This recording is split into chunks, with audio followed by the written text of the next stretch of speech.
Okay, so good day, everyone. It's nice to see you again virtually.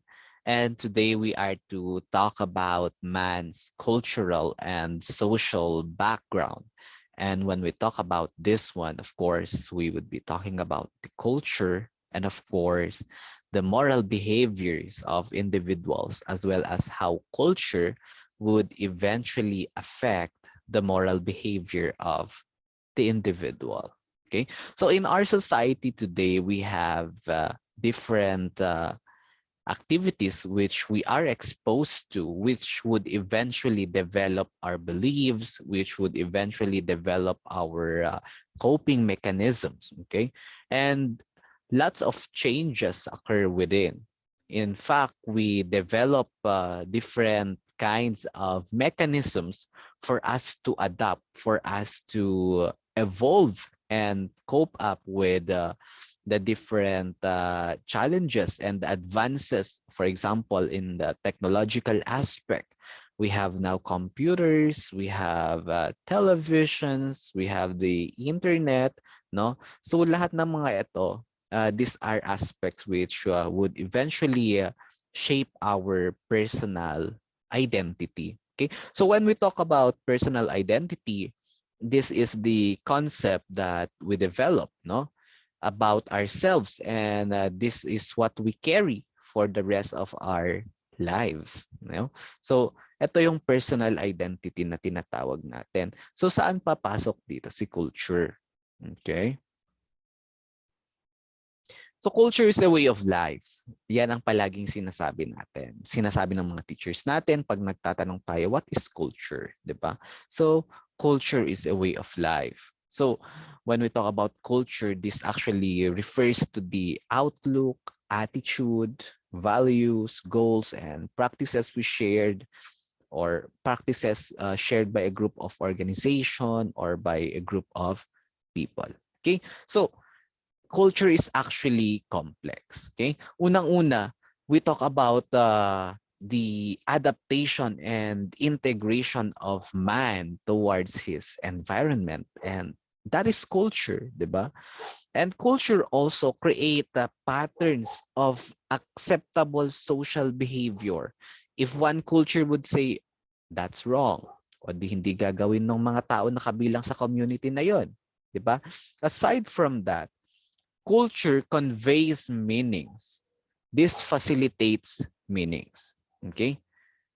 Kung ano ang nakikita natin, for example, what do we associate that bolo, anong association ng bolo na yon? Is it harmful? Is it helpful? 'Di ba? Yung paghawak ng baril, 'di ba? Is it associated eventually to killing, or is it associated eventually for protection, diba? Yun yung culture. So when we talk about these ones, is actually human satisfaction. This is the overall totality. This culture contributes to human satisfaction. And so culture is the art and other manifestation of human intellectual achievement regarded collectively. Yan ang tinatawag nating kultura. Okay? So, how important is cultural preservation? Gaano kahalaga ang preservation ng culture? Is it on the highest level? Is it not so much, especially that we are on the advancement of technology? Should we still dwell on these cultures that we have? Should we still live by the cultures that we have, or should we shed it and adapt to the new? Diba? So, I'll be leaving this question for you to ponder, for you guys to ponder, no? Gaano ba kahalaga ang cultural preservation? You could either give your answers on the comment box, or you could also send your answers personally. For the students, you can send it via our class group chats, then pag-uusapan natin yan. Okay? So, with culture, merong tinatawag na moral behavior, the right or wrong actions that produce good outcomes for the individuals as members of a community or a society. So because of culture, one would say that act is right, that act is wrong. And moral behaviors, good moral behaviors on that matter are acts intended to produce kind or fair outcomes.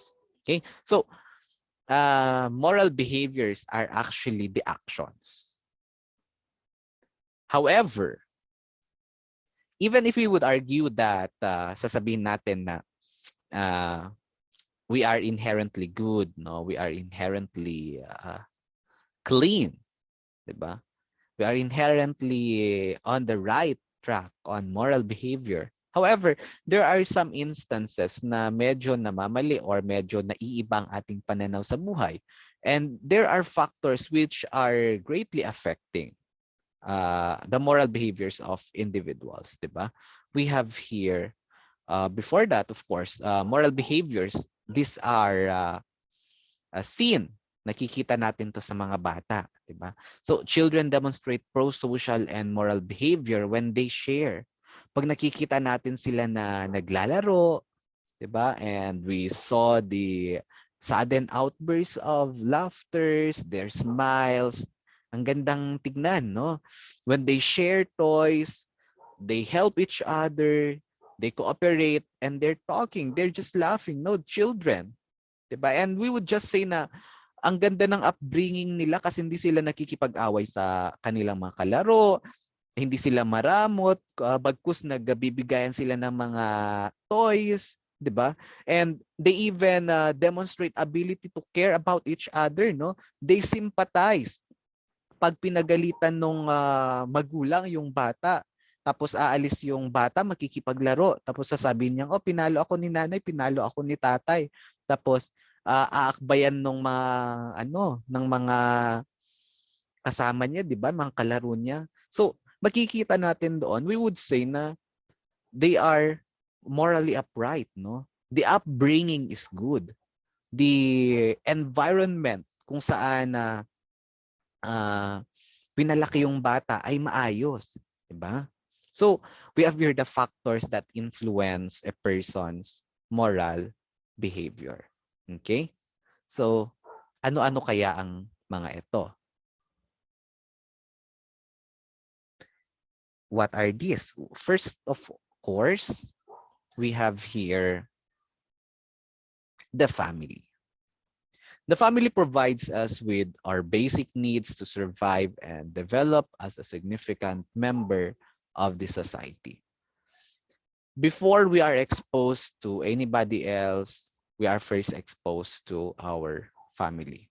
Immediate kins, mga nanay, tatay, mga kapatid, mga kapamilya, di ba? So, we are exposed first to these ones. Pag nakikita natin na nagtutulungan yung mag-anak, di ba? So, na-appreciate natin. Pag nakikita natin na nag-aaway yung nanay tsaka tatay, parang naiisip natin na ganyan ba talaga ang mama at papa?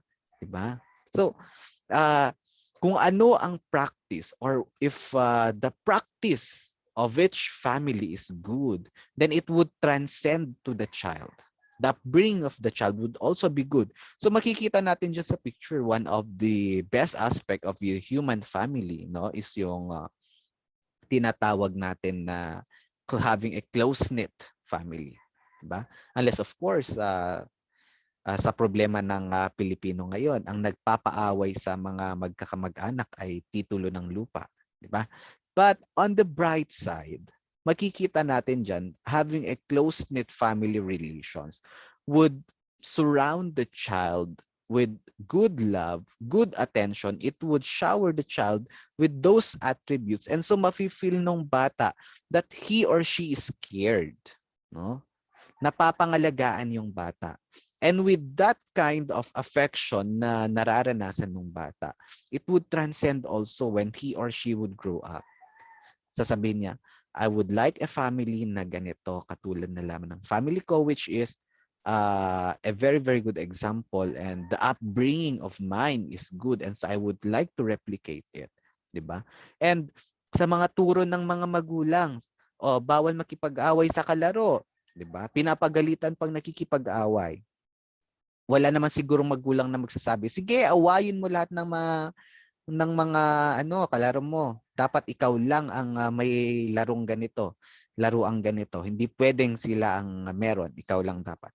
No. 'Di ba? So, actually yung family natin ang unang-unang social contact natin. And so kung magandang social contact natin sa ating family, makikita ninyo, it would transcend pag socialize din tayo sa labas, no? Sa friends, we could also feel the family in there, 'di ba? Because that is the essence of the family. Yun yung influence ng family sa ating buhay.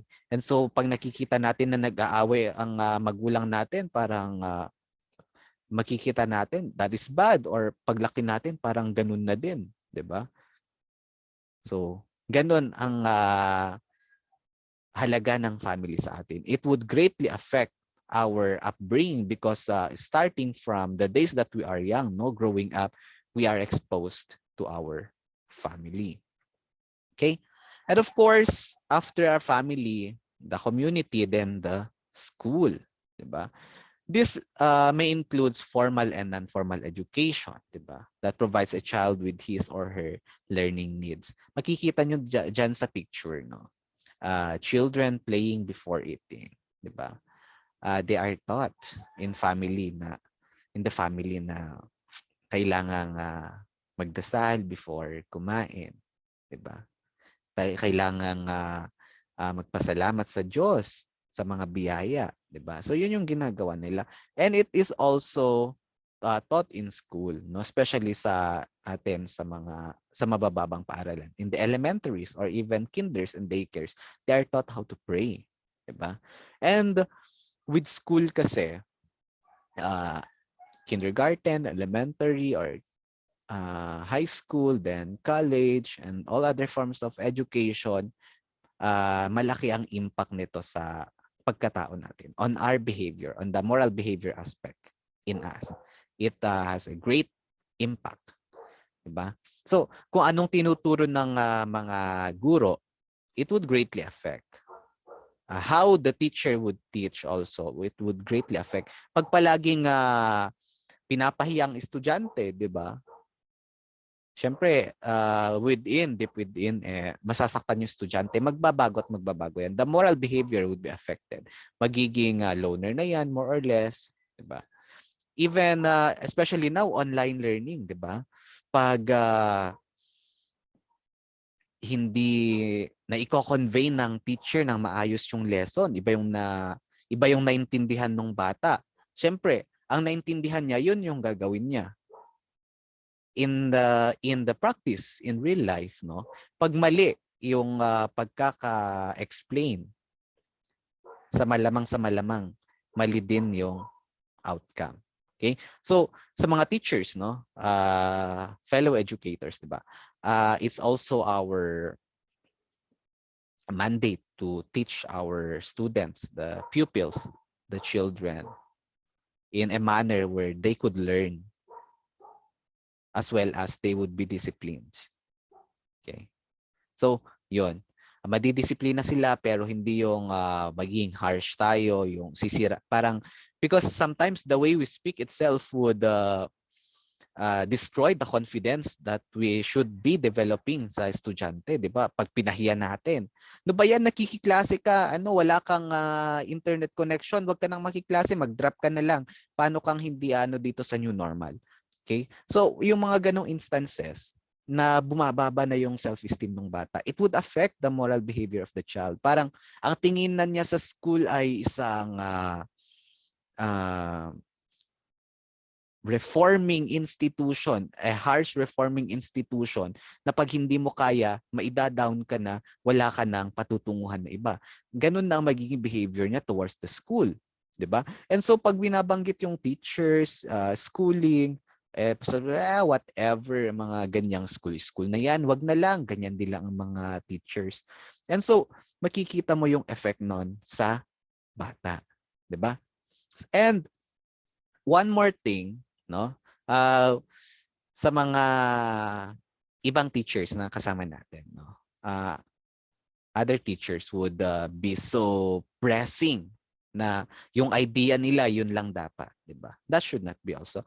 We should also give an avenue for the students also to develop on their own, even if we are on the former four corners of the classroom, or we are in the uh, synchronous learning, for example, ngayong online learning.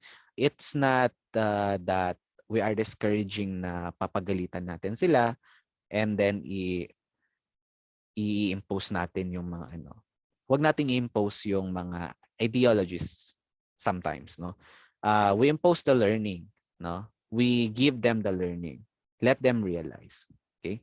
Because for example, yung isang teacher, ang ideology niya, si ganito lang dapat ang tama, si ganito lang dapat ang tama. O pag naging teacher din yung tinuruan mo, after how many years, ganyan din ang gagawin niya.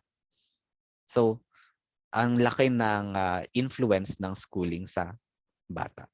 Okay? Next, we have the church or the belief. These are institutions that determine the specifically considered right and wrong, no?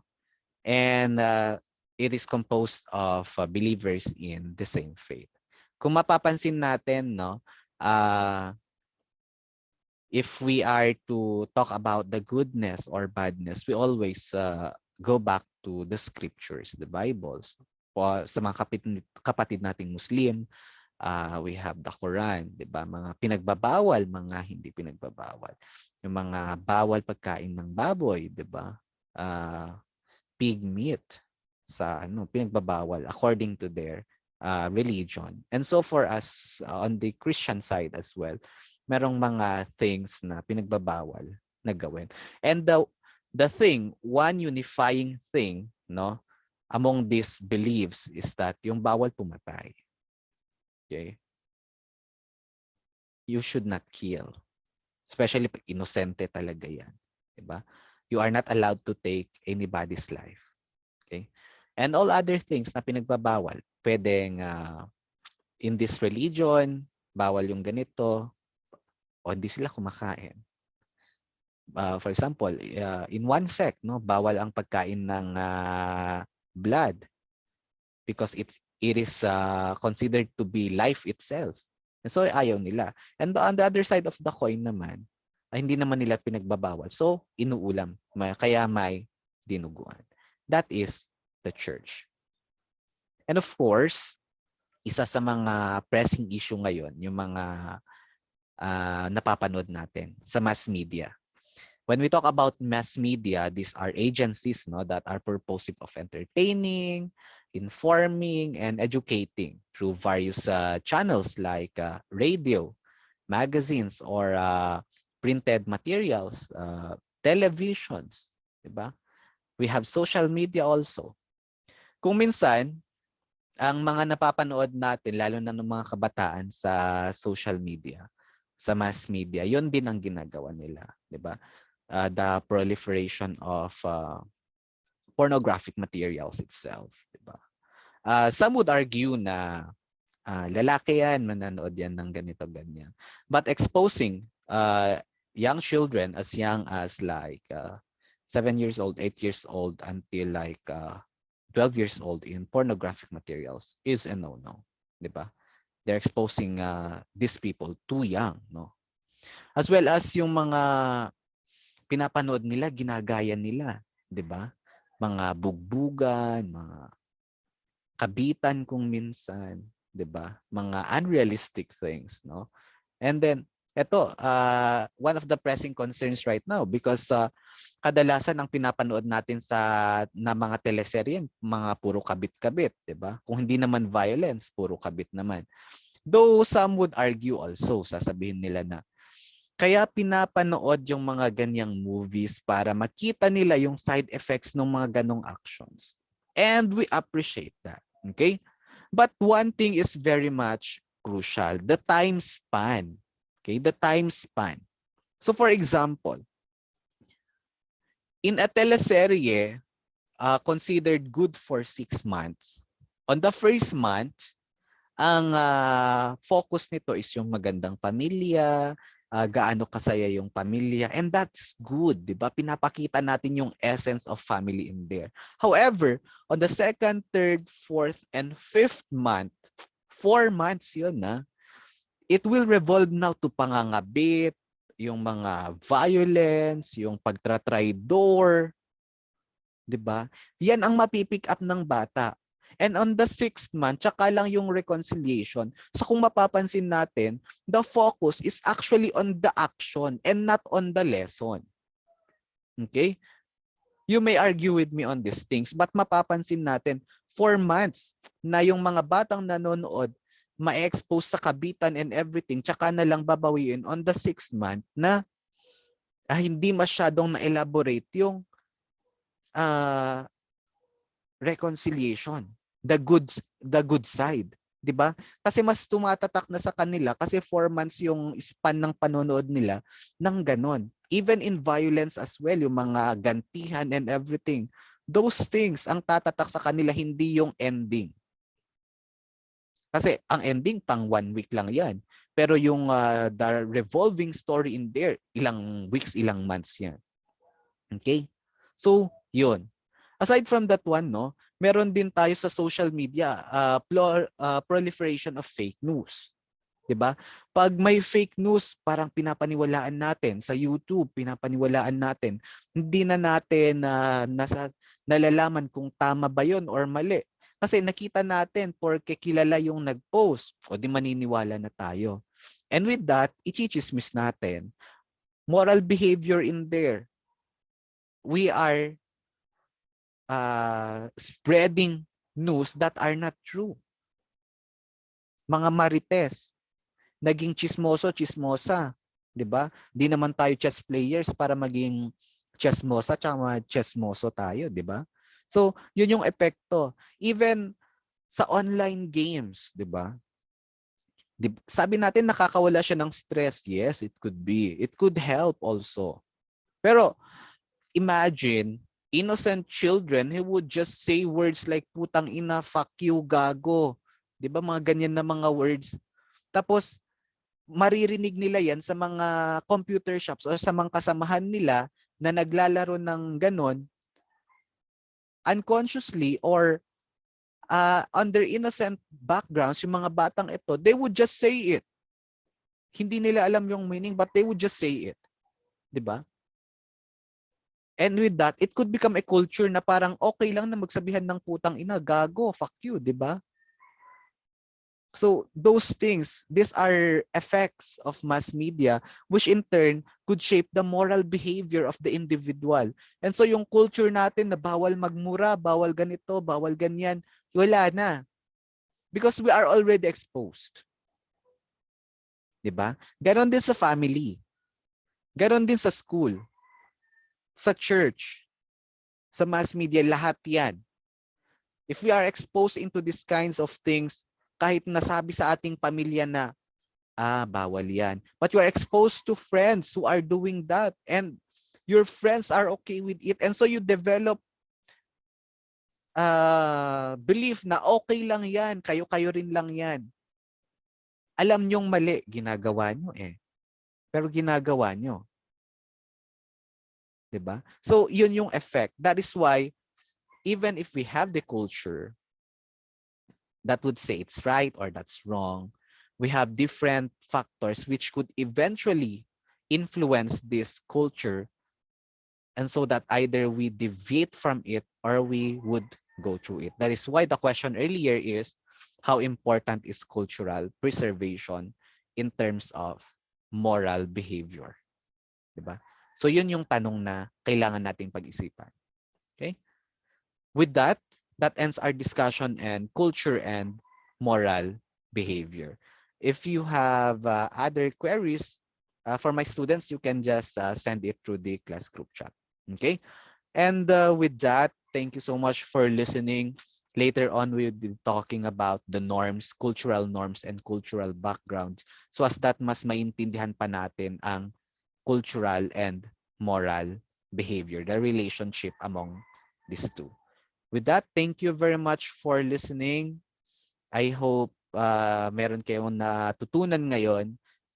And I hope mas marami pang makakapanood in the future. Thank you very much.